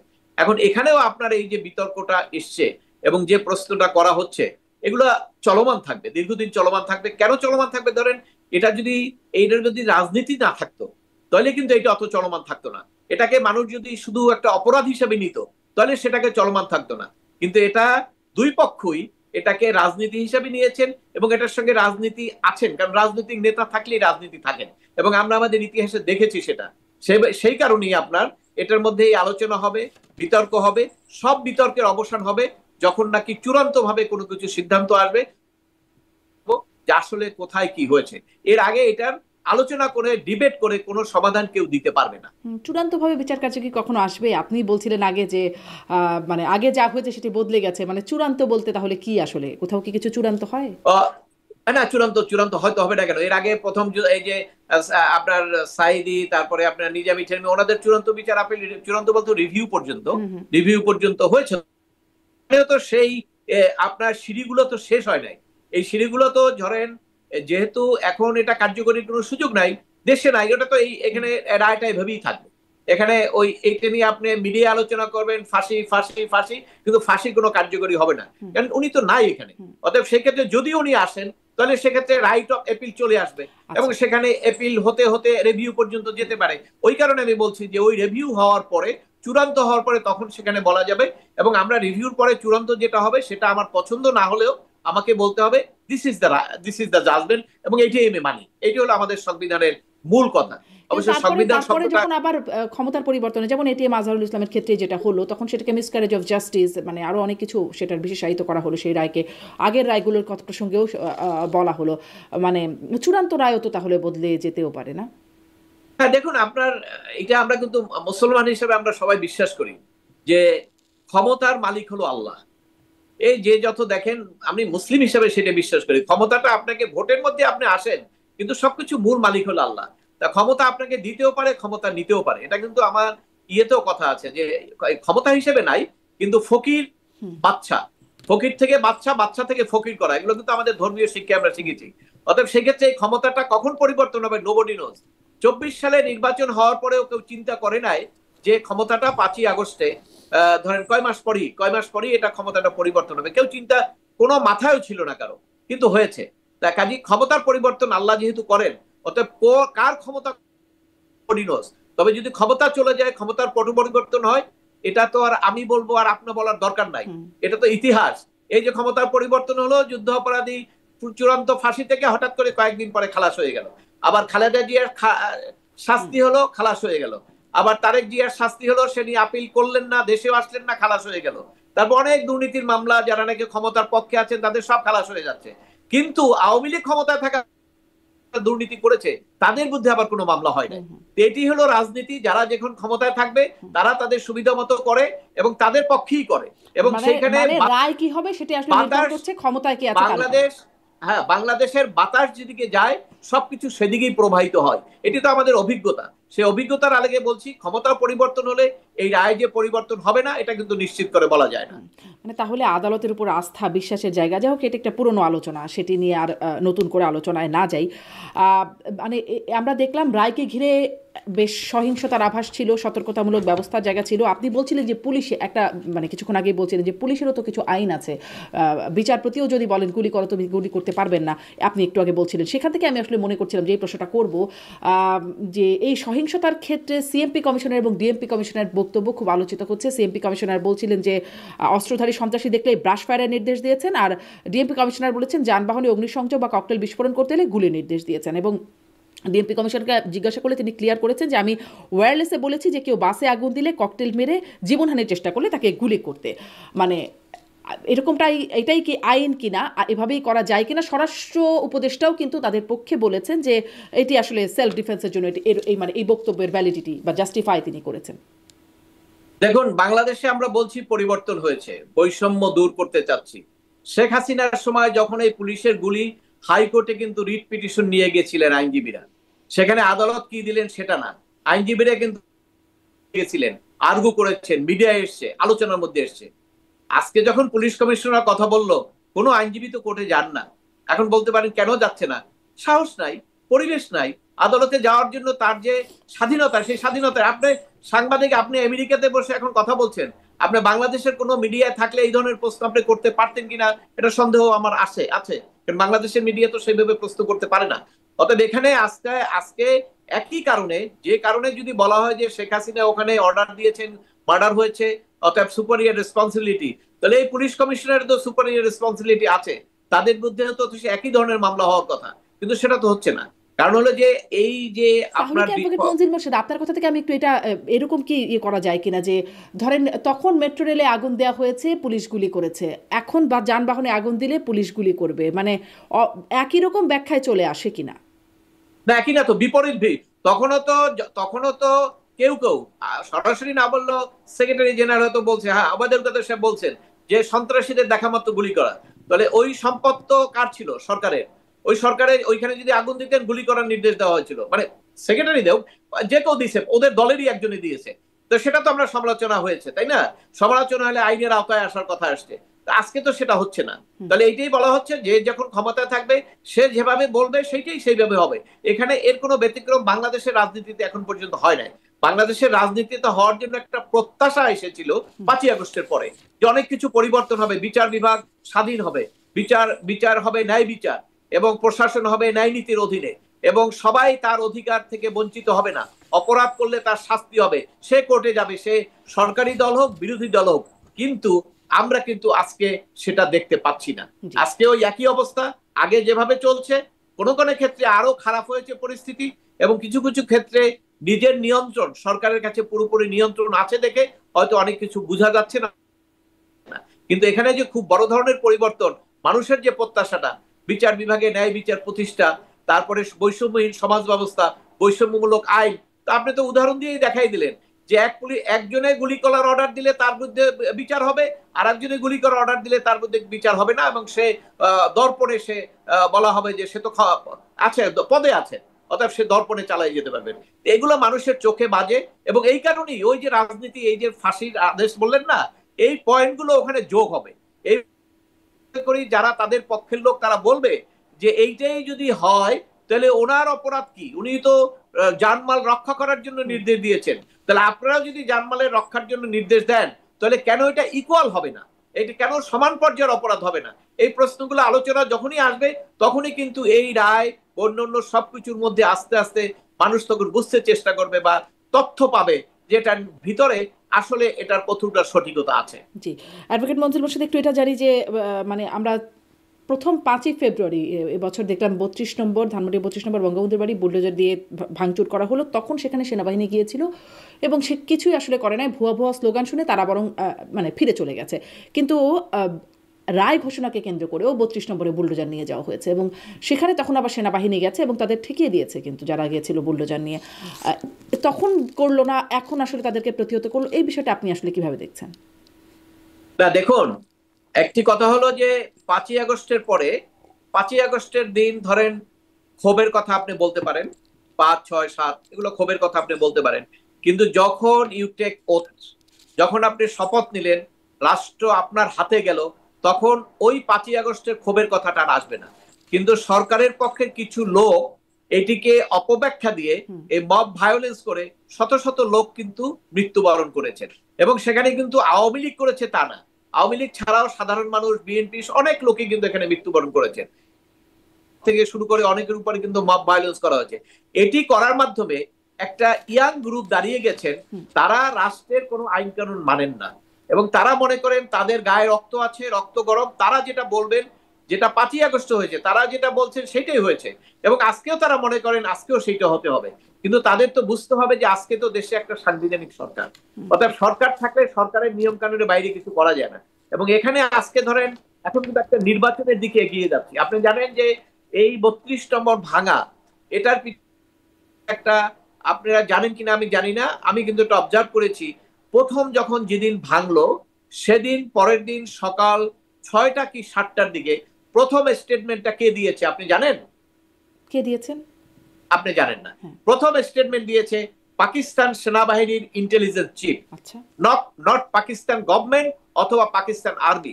পাকিস্তান ইন্টেলিজেন্সের চিফ প্রথম স্টেটমেন্ট দিয়েছে এই 32 নম্বরে নাকি পাকিস্তান ভাঙার ষড়যন্ত্র হয়েছিল এবং সেই জন্য এটাকে ভেঙে দিয়ে একটা যথার্থ কাজ হয়েছে। তো আপনি রুটটা দেখেন, গোড়াটা দেখেন, 32 নম্বর উপরে কেন এত ক্ষোভ?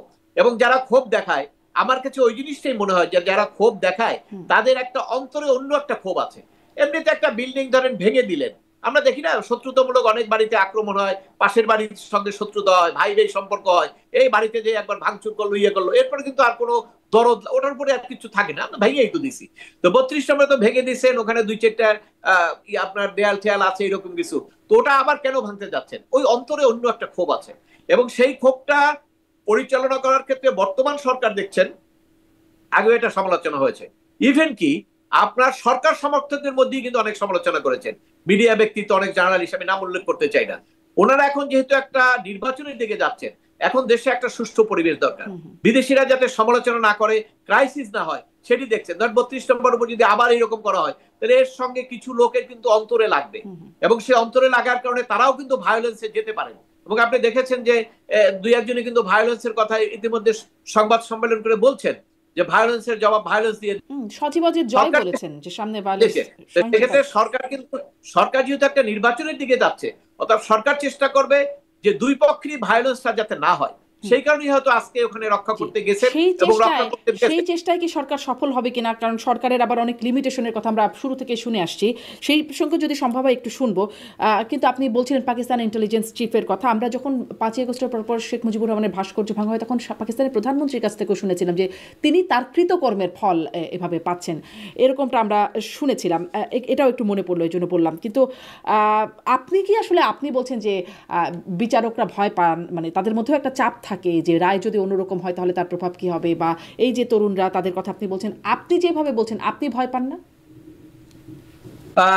আমি ভয় পাই কি পাই না সেটা বড় প্রশ্ন না। আপনি আমাকে যে প্রশ্নগুলো করেছেন সেই প্রশ্নের উত্তর আমি দেওয়ার চেষ্টা করেছি, কিন্তু নিশ্চয়ই আপনি মনে করবেন না যে আমি 100% মন খোলাভাবে দিতে পেরেছি, এটা অবধারিত।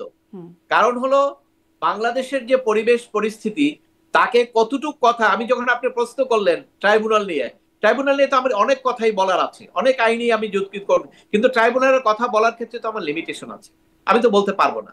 এরপরে আদালত নিয়ে কথা বলার ক্ষেত্রে লিমিটেশন আছে, বলতে পারবো না। আপনি জানেন যে এক মামলায় এই আইনজীবীদের বিরুদ্ধে কোর্ট থেকে কন্টেম্পট ইস্যু করা হয়ে গেছে, তাই না? এখন দেশের পরিস্থিতি তো আপনাকে সেইভাবে অ্যালাউ করে না, এবং স্বাধীনভাবে বলার ক্ষেত্রে এটা এটা কে না বলবে, কে না স্বীকার করবে বলেন? বিশ্বব্যাপী সমস্ত লোক জানে, বাংলাদেশের সমস্ত লোক জানে, কিন্তু যারা ভায়োলেন্স করছেন, যাদের হাতে ক্ষমতা, তারা শুধু মুখে ফেইসে তারা স্বীকার করেন না, কিন্তু তাদের অন্তর স্বীকার করে। আমি এটা বিশ্বাস করি, কারণ এটা তো হিউম্যান বিং। হিউম্যান বিং না, তারা তো এর আগে ছিল, তাদেরকে তো দেখেছি, এদিকেই তো দেখেছি তারা আগে কথা বলেছেন। আমরাও তো কথা বলেছি গত সরকারের সময়, যেভাবে কথা বলেছি ওনারাও একইভাবে কথা বলেছেন, সেম সাইডে থেকে সেম কথা বলেছি আমরা। তো আজকে যখন তারা ওখানে যায়, তো আমরা জানি এখন হয়তো তাদের প্রয়োজনে, ক্ষমতার কারণে যে কোনো ভাবে তাদের ফেস মুখ হয়তো এক ধরনের কথা বলছে, কিন্তু তাদের অন্তরে যে এই বিষয়গুলো, তাদের যে নিজের অন্তরে যে বাঁধে না, এটা আমি বিশ্বাস করি না। হিউম্যান বিং এর এটা বাদ দিই। কারণ আপনি যখন এই যে 32 নম্বর দিয়ে কথাটা বললেন, 32 নম্বর তো একটা ট্রাস্ট প্রপার্টি, তাই না? ট্রাস্ট প্রপার্টি করার পরে সেখানে আপনি 5ই আগস্টের পরে একবার ভাঙছেন, এখন আজকে রায় কি শেখ হাসিনার ফাঁসি। তার মানে আপনি কিন্তু একদম তাকে শেষ করে দিচ্ছেন, ফাঁসি দিয়ে দিচ্ছেন। আর কি খুব থাকতে পারে? তারপরে কেন আবার ওখানে যাবেন? তার মানে এখানে অন্য কোনো উদ্দেশ্য আছে, তার অন্তর্নিহিত অন্য কোনো এজেন্ডা, অন্য কোনো ক্ষোভ। সে একটা ক্ষোভই আমরা দেখতে পারি, সেটা হলো বঙ্গবন্ধু পাকিস্তানকে ভেঙেছিলেন, পাকিস্তানের বিরুদ্ধে যুদ্ধ করেছিলেন, এবং পাকিস্তান ভেঙে বাংলাদেশ স্বাধীন করেছিলেন। এবং যাদের মনে এখনো ওই ধরনের একটা কিছু কিন্তু আছে, কিন্তু প্রভাবিত কিছু আছে, কিন্তু আপনার হুজুগেন আছে। আপনি জানেন বাঙালি কিন্তু অনেক হুজুগেন আছে, এবং কিছু আছে ধরেন দলের নেতা বলছে যাইতে হয়, ইমোশনাল কিছুই আছে। কিন্তু এই সব কিছুর ছাপি আমি বলবো একটা গ্রুপ আছে যারা নাকি এখনো চিন্তা করে ওই যে বঙ্গবন্ধু বাংলাদেশ যে স্বাধীন করলেন, ওই জিনিসটা তাদের অন্তরে একটা ক্ষোভ আছে, এবং সেই ক্ষোভের কারণেই তারা আজকে বিভিন্ন অজুহাতে বারবার 32 নম্বরের উপরে ঝাঁপিয়ে পড়ে। জি, এবং কিন্তু ঝাঁপিয়ে যারা পারেন আপনি বলছি, আপনি অবশ্য স্পষ্ট করেছেন, তারপরেও আমি এই প্রশ্নটা আরেকটু করি যে সেখানে আমরা দেখলাম যে 13 তারিখ 32 নম্বরে এক নারীকে পেটানো হলো, তিনি 32 নম্বরে গিয়েছিলেন, এক তরুণী তাকে পেটালেন, কিন্তু পরবর্তীতে দেখলাম নারীকেই ধরে নিয়ে গিয়ে তাকে হত্যা মামলার আসামি হিসাবে দেখানো হলো। এর আগে ওই যে ঢাকা রিপোর্টার্স ইউনিটিতে যখন সাংবাদিক, মুক্তিযোদ্ধা তাদেরকে, বা ঢাকা বিশ্ববিদ্যালয় আইনের শিক্ষক তাদেরকে গ্রেপ্তার করা হলো, অবশ্য সাংবাদিক মঞ্জুর আলম পান্না তিনি 2 মাসের বেশি সময় জেল খেটে তিনি ছাড়া পেয়েছেন শেষ পর্যন্ত। এই বিষয়গুলো কি মানে আদালতে এই বিষয়গুলো, আপনারা যেহেতু নিয়মিত বিচারালয়ে যান, আপনাদের কাজের ক্ষেত্র, সেটা কেমন আলোচনা হয় আসলে? দেখুন, আলোচনা শুধু আদালত না, জনগণের সঙ্গে তো আমাদের সম্পৃক্ততা আছে।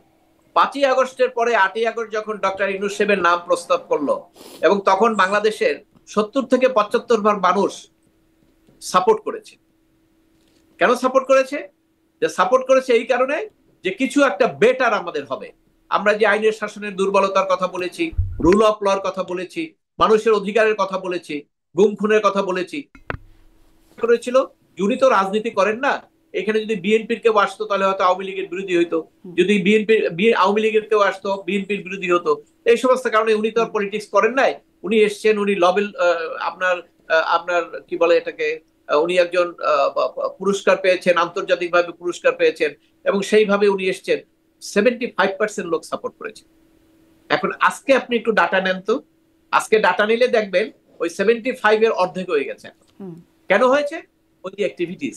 আপনাকে চেহারা দেখে, যখন আপনি রাষ্ট্র ক্ষমতায় থাকবেন তখন আপনার চেহারা দেখে মানুষ আপনাকে বিবেচনা করবে না, আপনাকে বিবেচনা করবে আপনার অ্যাক্টিভিটিস দেখে। আজকে দেখেন ওনাকে এত বড় একটা রাজনৈতিক দল বিএনপি, লক্ষ লক্ষ কয়েক কোটি লোক আছে তাদের, তো সেখানে তো তারা বলে দিলেন উনি প্রতারণা করেছেন। ওই কোটি কোটি লোক কি তাদের মনে কি আর তাকে ইউনূস সাহেবকে তারা সাপোর্ট করে? তাকে তো তারা প্রতারকই বলে, কারণ বিএনপির হেড থেকেই বলা হয়েছে প্রতারণা করেছে। এইখানে তো তাদের যে গ্রহণযোগ্যতা কমে গেছে। তারপর ওনার কথা ছিল সমস্ত মানুষ, উনি কিসের উপদেষ্টা? ওনাকে ধরেন আমরা প্রধানমন্ত্রী ধরেন প্রধানমন্ত্রী ধরলাম, উনি কার প্রধানমন্ত্রী? উনি কি কোনো দলের প্রধানমন্ত্রী না বাংলাদেশের প্রধানমন্ত্রী? উনি তো শপথ নিয়েছেন সংবিধান সংরক্ষণ করবেন এবং অনুরাগ বিরাগের বশবর্তী হবেন না। উনি অনুরাগ বিসর্গের বশবর্তী হয়ে একটা রাজনৈতিক দলকে উনি সাপ্রেস করতেছেন, অপ্রেস করতেছেন, নির্যাতন করতেছেন। তো এটা তো ওনার সংবিধানের ওতের সঙ্গে যায় না। এই জিনিসগুলো তো সাধারণ মানুষ দেখেছে, এবং এই যে সাধারণ মানুষগুলো ওনাকে সাপোর্ট দিয়েছিলেন 8ই আগস্টে, সেই সাধারণ মানুষগুলো 1 বছর পরে উনি যখন দেখছেন না, উনি যখন দেখেছেন মানুষ আর অধিকার প্রতিষ্ঠা করছেন না, উনি যখন দেখছেন মানুষ যখন দেখছে উনি বৈষম্যবিহীন সমাজ ব্যবস্থা বহাল রেখেছেন, উনি যখন দেখেছেন আইনের শাসনের নিশ্চয়তা হয় নাই, উনি যখন দেখেছেন বিচার বিভাগের উপরে মানুষের আস্থা বাড়ে নাই, এরপরে কেন আর মানুষ ওনাকে সাপোর্ট করবে বলেন? সেই কারণেই তো তার এখন তলানিতে গেছে। আপনি যে এই বলছেন কারণে তো আজকে নিরপেক্ষতা গ্রহণযোগ্যতার কথা, একদম রাষ্ট্র মানে সরকার প্রধানের কথা আপনি বলছেন। আমি যেহেতু বিচার নিয়ে আলোচনা শুরু করছিলাম, সেখানে একটু আবার মনে পড়লো, যেটাও একটু প্রশ্ন করি, যে অ্যাটর্নি জেনারেল যিনি আছেন তিনি বিএনপির নমিনেশনে এখন নির্বাচন করতে যাচ্ছেন। চিফ প্রসিকিউটর যিনি, তিনি আগে ছিলেন আসামি পক্ষের আইনজীবী একই আদালতে।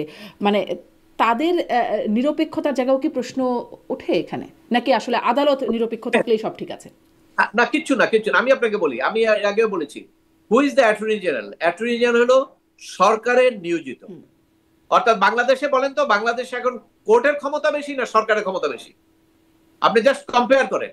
বিচারক নিয়োগ দেয় সরকার, অপসারণ করে সরকার, ছুটিতে পাঠায় সরকারের নির্দেশ। এখন না তো, এটা সব কোর্ট সময়, পরিবর্তন, তাই না? হ্যাঁ, না সেটাই বলছি। তাহলে সরকারের না, সরকারের ক্ষমতাটা বেশি। সরকারের যদি সরকারের প্রতিনিধি অ্যাটর্নি জেনারেল, অ্যাটর্নি জেনারেল তো ক্ষমতা থাকবে। মাহমুদুল ইসলাম সাহেব অ্যাটর্নি জেনারেল যাওয়ার পরে আমাদের দেশে যত অ্যাটর্নি জেনারেল আসছে, কোন অ্যাটর্নি জেনারেল সরকারের, মানে অ্যাটর্নি জেনারেলের পদটা কি? সাংবিধানিক পদ। সে হলো সরকারের প্রধান আইন কর্মকর্তা। মাহমুদুল ইসলাম যাওয়ার পরে যে কজন হয়েছে, একজনও সরকারের প্রধান আইন কর্মকর্তা ছিলেন না। প্রত্যেকে রাজনৈতিক দলের ইয়ে ছিলেন, প্রতিনিধি ছিলেন, এবং এখনো আছেন। কেন, উনি তো বলেই দিয়েছেন উনি নাকি অ্যাটর্নি জেনারেল থাকা অবস্থায় নাকি নির্বাচন করবেন। তো করতে পারেন। তো এখন তো আপনার, যেহেতু উনি এলাকায় যাচ্ছেন এবং অ্যাটর্নি জেনারেল হিসেবে আছেন, তাহলে এটা তো সবাই দেখবে যে উনি তো একটা দলীয় অ্যাটর্নি জেনারেল, তাই না? এখানে তো নিরপেক্ষ বলার কোনো সুযোগ নাই। ওখানে নিরপেক্ষ এডিশনাল অ্যাটর্নি জেনারেল আছেন, এডিশনাল অ্যাটর্নি জেনারেল দুইজন আছেন, তারা নিরপেক্ষ। তারা কোনো দলের মিটিং এ যান না, কোনো দলের কথা বলেন না। ওরা দুইজন এডিশনাল আছেন, ওরা কিন্তু নিরপেক্ষ। কিন্তু অ্যাটর্নি জেনারেল তো নিজেই বলছেন উনি দলীয়, এবং উনি দলের থেকে চেয়েছেন, নির্বাচনের নমিনেশন চেয়েছেন, কনস্টিটিউশনাল পদে থেকে আপনি চেয়েছেন। কোথায় কি আইনে আছে না থাকে সেটা বাদ দেন, আমাদের কাস্টম কি? স্বাধীনতার পর থেকে কোন অ্যাটর্নি জেনারেল এইভাবে কি রাজনৈতিক দলের ইয়ের মধ্যে গেছে? চায় না তো। এটা ওই যে মাহমুদুল ইসলাম যাওয়ার পর থেকে আমাদের দুর্ভাগ্য যে সরকার, কোন সরকারই এইভাবে দলীয় রেজুলভিত্তি ছাড়া কোন অ্যাটর্নি জেনারেল নিয়োগ করেন নাই। যার ফলে অ্যাটর্নি জেনারেলটাও এই চেক অ্যান্ড ব্যালেন্স চাই নাই। অ্যাটর্নি জেনারেলকে যে কেউ বলবে, আমি তো বললাম যেহেতু আমার খুব ঘনিষ্ঠ, চিনি, এবং উনি ভদ্রলোক, এবং ওনার সঙ্গে আমার অনেক মামলা মোকদ্দমা হয়, এবং উনি আমাকে চেনে যে আমি তো ওনার বিপক্ষের লোক না, বা ওনাকে আমি এমনিতে সমালোচনা করব। কিন্তু ওনার যেটা সমালোচনার বিষয় আছে, যেটা মানুষ দেখছে, সেটা আমি করতে আমার রাইট আছে। এই জন্য তো আমি বলছি, উনি তো রাজনৈতিক ভাবে প্রভাবিত। উনি তো বিএনপির অ্যাটর্নি জেনারেল, বিএনপি তাকে নিয়োগ করেছে, ওখানে পুশ করেছে। আপনি বলতে পারেন উনি যখন নিয়োগ করেছে তখন তো বিএনপি ক্ষমতায় ছিল না, কিন্তু উনি তো বলছেন যে আমি বিএনপি থেকে নমিনেশন আমি চেয়েছি। তাহলে তো এটা আর তো বলার অপেক্ষা রাখে না। অতএব ওনার কথাটাকে আপনারা অ্যাটর্নি জেনারেল হিসেবে বক্তব্য নেন, কিন্তু এইটা আমি মনে হয় যে ঠিক হবে না যে একজন নিরপেক্ষ একদম অ্যাটর্নি জেনারেল হিসেবে আপনি যদি বক্তব্য নেন, সেইখানে মনে হয় আপনার সঠিক হবে না। কারণ সেই নিরপেক্ষতা তো মাহমুদুল ইসলাম সাহেবের পরে কোনো অ্যাটর্নি জেনারেলের পক্ষ থেকে আমরা সেই নিরপেক্ষতা পাইনি। জি, আমি একটু এই প্রশ্ন করতে যাচ্ছি যে আপনি বলছিলেন যে দ্রুততার সাথে করা হচ্ছে, 4 মাসের মধ্যে মামলাটা আসলে শেষ করার একটা জায়গা মানে কথা হচ্ছিল। সেখানে আরেকটা বিষয় কিন্তু সাথে সাথে হয়ে যাচ্ছে, এটা নিয়েও আপনার একটু মন্তব্য জানতে চাই। যে মামলা আজকে মানে আলোচনায় হচ্ছে যে লালদিয়া টার্মিনাল নির্মাণ, সেখানেও খুব দ্রুততার সাথে করা হয়েছে বন্দর, সেটি ডেনমার্কের একটা কোম্পানির সাথে চুক্তি আজকেই হয়েছে, এবং প্রথম আলো খবর করছে সেটি অস্বাভাবিক দ্রুততার সাথে হয়েছে। কত দ্রুততার সাথে হয়েছে, মানে এক পরের দিন এরকম সরকারি কাজ এত দ্রুততার সাথে হয় না নর্মালি, কিন্তু সেটি হয়েছে, সেটি ওখানে দেখানো হচ্ছে যে কত তাড়াতাড়ি হয়েছে। এবং কেরানীগঞ্জের পানগাঁও নৌ টার্মিনাল নিয়েও আজকে চুক্তি হয়েছে সুইজারল্যান্ডের প্রতিষ্ঠানের সাথে। এটিকে আপনি কিভাবে দেখেন? ওগুলোও খুব দ্রুততার সাথে হয়ে গেল, এবং ওগুলো ঠিক যেদিন রায় হলো ঠিক সেদিনই ওটা হলো, যার কারণে রায়ের কারণে ওই আলোচনাটা আর হলো না। কিভাবে দেখেন? শুনেন, দ্রুততার সঙ্গে হলে দুটো জিনিস হয়। একটি হলে আপনাকে ফার্স্ট কোশ্চেন আসবে স্বচ্ছতা, সেকেন্ড কোশ্চেন আসবে এফিসিয়েন্সি। কেন, আপনি দ্রুত যখন অপারেশন করবেন তখন সেখানে ওই আপনার ভিতরে গজ থেকে যাওয়ার সম্ভাবনা থাকবে। অথবা আমরা অনেক ডাক্তারকে শুনি এখন আপনার বাম পাশের অপারেশন দেখা যায় ডান পাশে করে ফেলছে। এগুলো হলো দ্রুততার রেজাল্ট।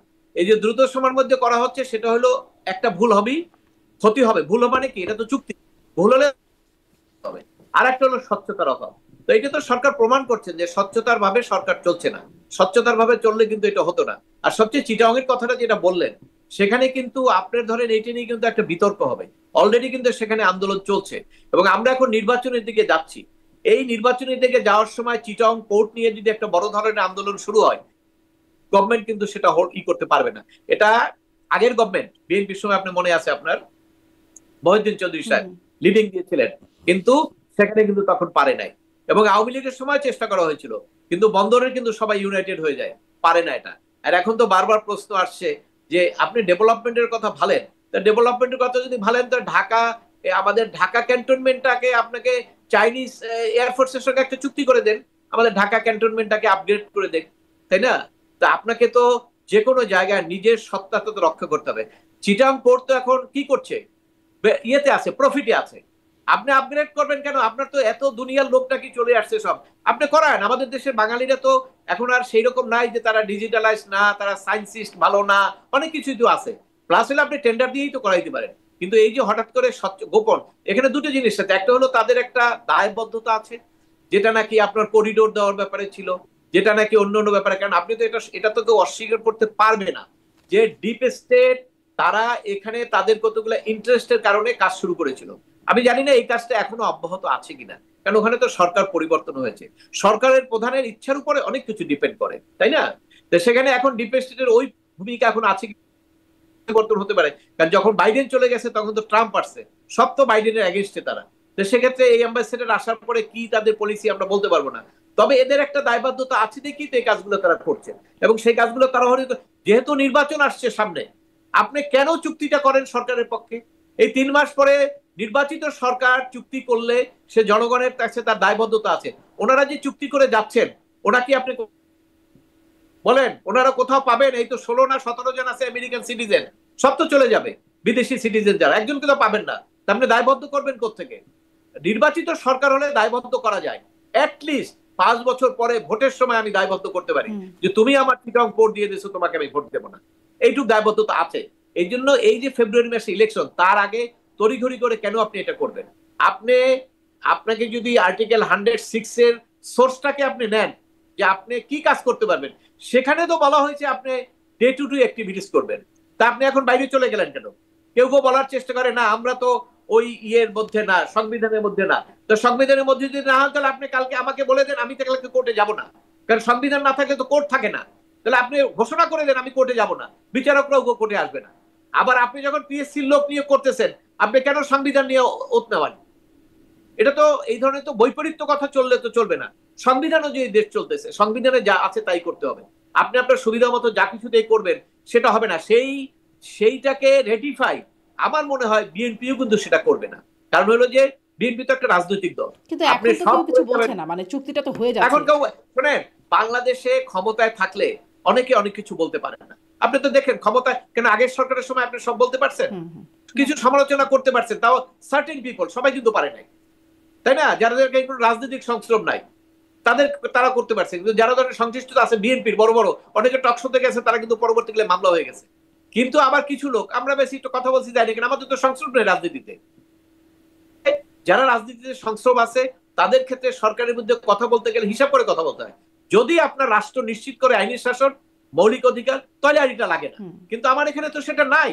আমার এখানে তো কোনো কথা বলার স্বাধীনতা সাংবাদিকদের কি আছে বলেন? আমি আজকে গত 2 দিন আগে ইন্টারভিউ দিছি, আমাকে জিজ্ঞেস করা হয়েছিল এই জুলাই সনদ নিয়ে। আমি একটা ফাঁকে আপনাকে আমি বলে দিই, আপনার মাধ্যমে সুযোগটা নেই। আমি বলেছিলাম ওই আইনটার উপরে লেখা সংবিধান সংস্কার আদেশ 2025। আমি বলেছিলাম এখানে এই ব্র্যাকেটে সংবিধান সংস্কার করে ফেলা হয়েছে, এবং সে করেছে সাইন, যিনি করেছেন তারা সংবিধান সংরক্ষণের জন্য সাইন করেছেন, সংবিধান প্রোটেক্ট করবেন, কিন্তু তারা সংবিধানের পরিপন্থী অনেকগুলো জিনিস তারা গেজেট করে ফেলছেন। অর্থাৎ তাদের ওথ ভঙ্গ হয়ে গেছে।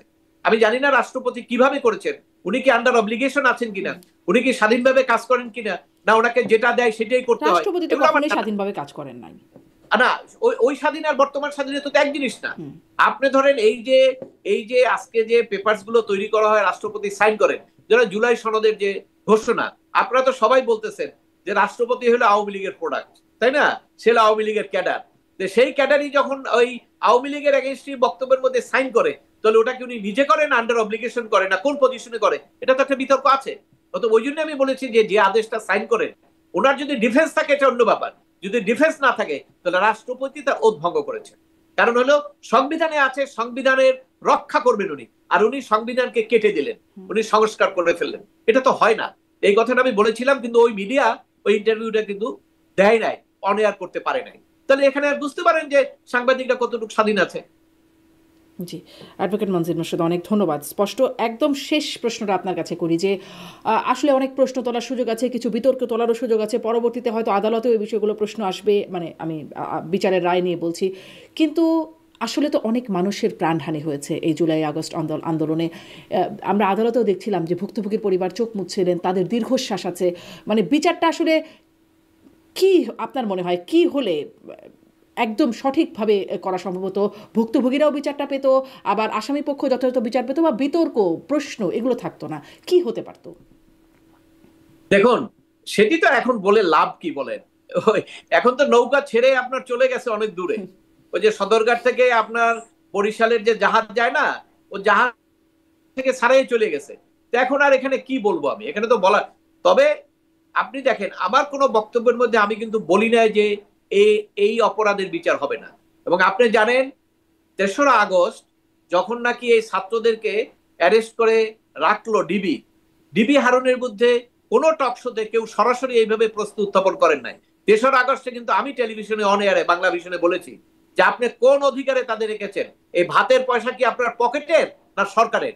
যদি সরকারের হয় আপনি হিসাব দেন, আর পকেটের হইলে আপনি কেন খাওয়ালেন সেইটাও আপনি ব্যাখ্যা দেন। এটা কিন্তু ছাত্রদের যখন গ্রেপ্তার করলো আমি কিন্তু সেই কথা তখন বলেছি।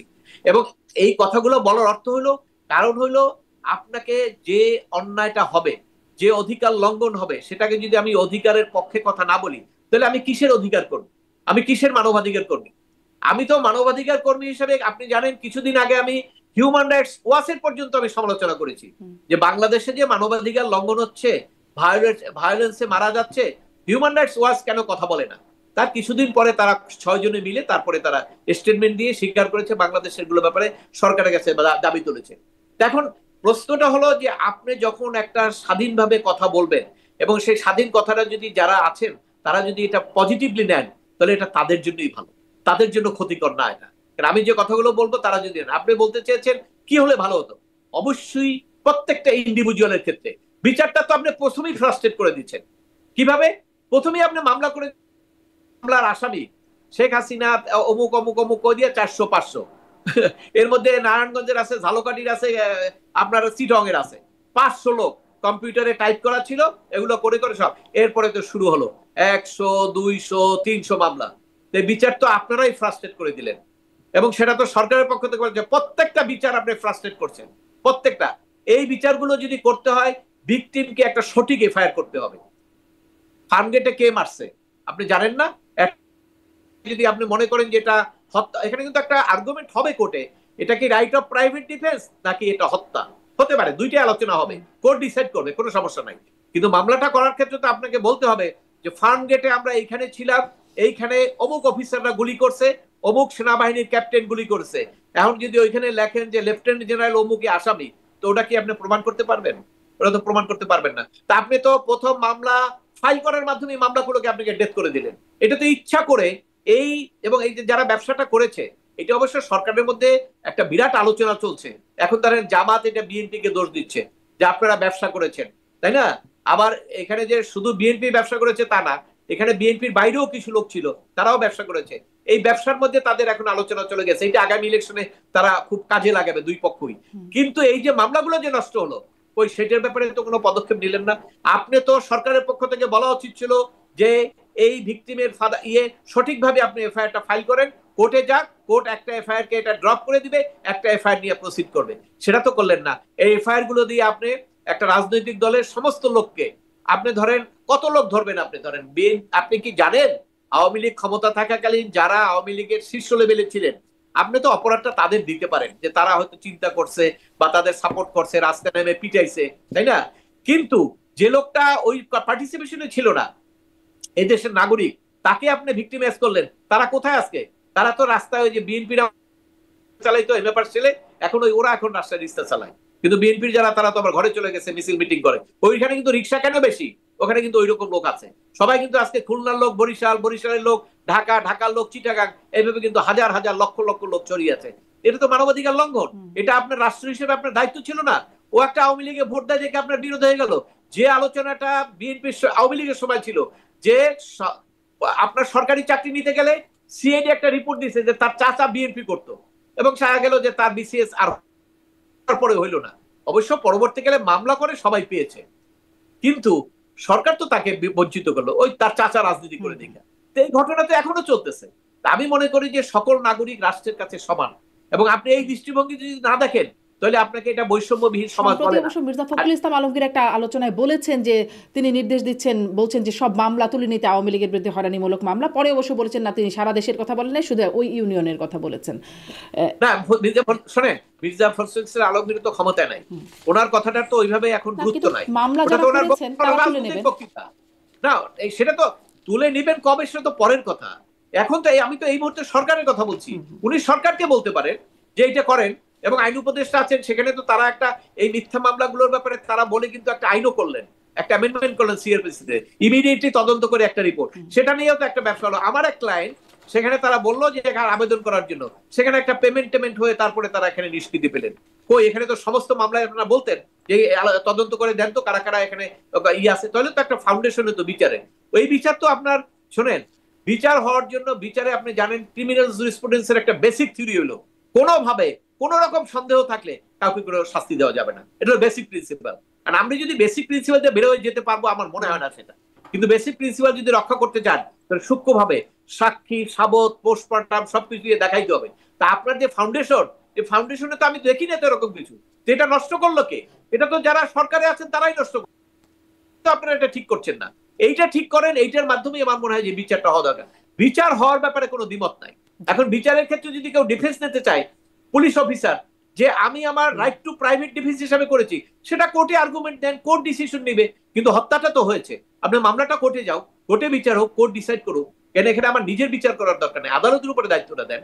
এবং সেটা তো আদালত একটা না, আপিল বিভাগ পর্যন্ত যাবে, সেখান পর্যন্ত দেখবে যে হোয়েদার ইট ওয়াজ এ রাইট ডিফেন্স। ধরেন দুইটা পলিটিক্যাল পার্টি মারামারি হচ্ছে, মারা গেল, আপনি এটা কনসিডার করতে পারেন যে ঠিক আছে ওখানে তো মারামারি হয়েছে দুই পক্ষ। কিন্তু যখন একটা থানায় কোনো মারামারি নেই, কিছু নেই, আপনি থানায় যেয়ে আক্রমণ করে সেখানে আগুন দিয়ে পুলিশ ফুটাইলেন, মারলেন, ওইটা তো আর এটা এক জিনিস হলো না। ওটার কোনো প্রোটেকশন পাবেন আপনি? ওটার প্রোটেকশন তো নাই। কিন্তু ওটার তো বিচার আপনি করেন না এখন। ওই বিচারটা তো আপনি ইন্ডিভিজুয়ালি দিয়ে রাখছেন। ওই কারণে তো পুলিশ এখন পর্যন্ত আপনার সাহস পায় না। কেন সাহস পায় না? যদি এরকম একটা করে 5 বছর 10 বছর পরে যে ক্ষমতা বদলাবে না তা তো না, এটা তো নেচার, বদলাবি। এবং সেই ক্ষেত্রে তখন তো তাকে আবার একইভাবে ট্রাইব্যুনালে আসতে হবে। কাজে সেই জিনিসটা আপনি ন্যায় বিচারটা নিশ্চিত করেন নাই দেখেই আজকে রাষ্ট্রের ভিতরে আইন শৃঙ্খলা পরিস্থিতির একটা অবনতি হয়েছে। এবং এটা অবনতির থেকে আপনাকে উন্নতি করার জন্য আপনাকে মনের সাহস লাগবে এবং মনের সৎ চিন্তা লাগবে।